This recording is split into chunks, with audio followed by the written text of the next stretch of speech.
भैया हरिओम स्टूडियो आजमगढ़ से अभिमन्यु यादव की देखरेख में गीत प्रस्तुत बा। कैसे कैसे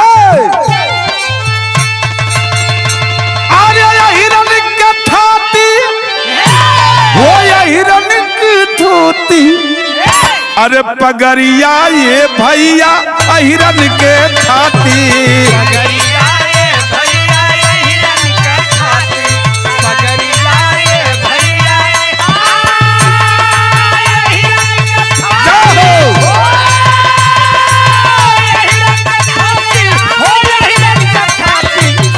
पगरिया ये भैया हिरण के,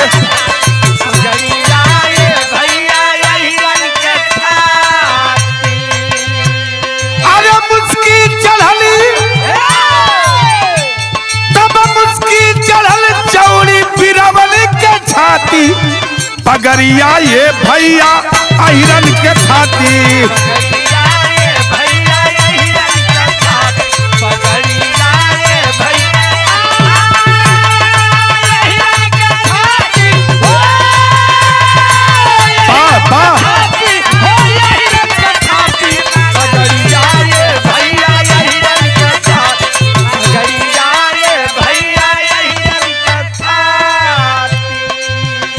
लिखा गया भाव में कैसे, अरे यही पीड़िताई के मिलेला प्रमाण हो,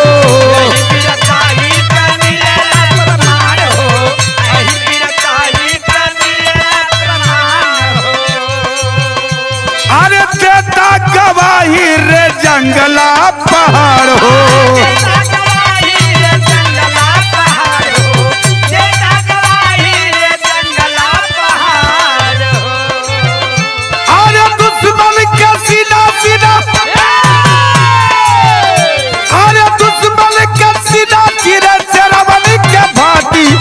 पगरिया ये भैया हिरण के थाती।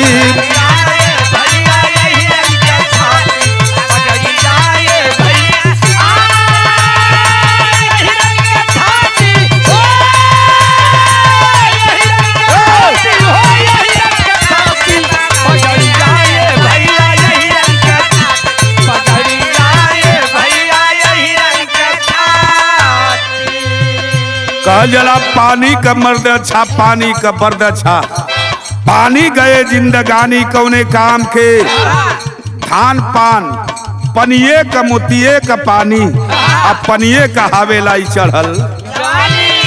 दूसर की लाइन में भाव दे पड़ल, अरे झुके नहीं दिहला पगरिया के शान हो,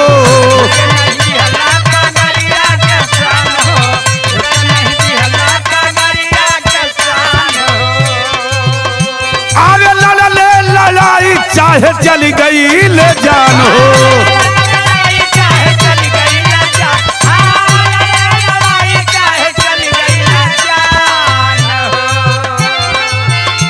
अरे लोरी किया सवरू के, अरे लोरी किया सवरू के याद कर खाती, पगरिया ये भैया हिरे कथाती।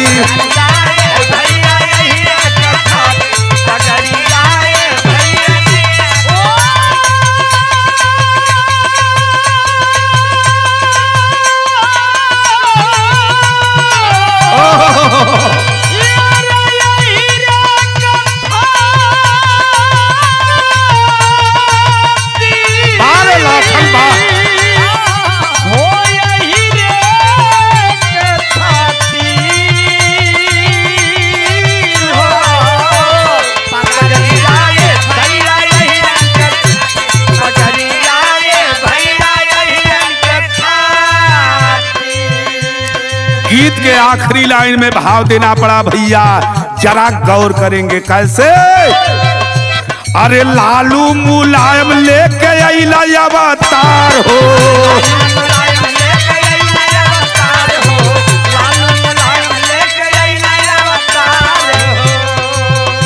अरे सामाजिक न्याय सबका कैला उपकार हो,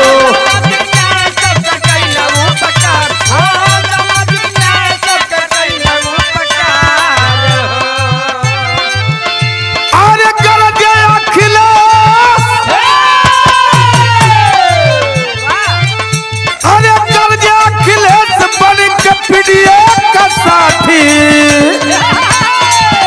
अरे कब्जा अखिलेश बन के प्रिय का साथी पगड़िया ये भैया यही रे।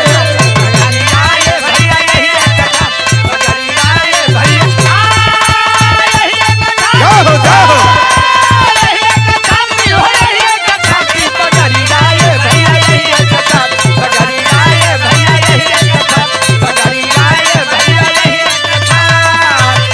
जय यादव जय माधव।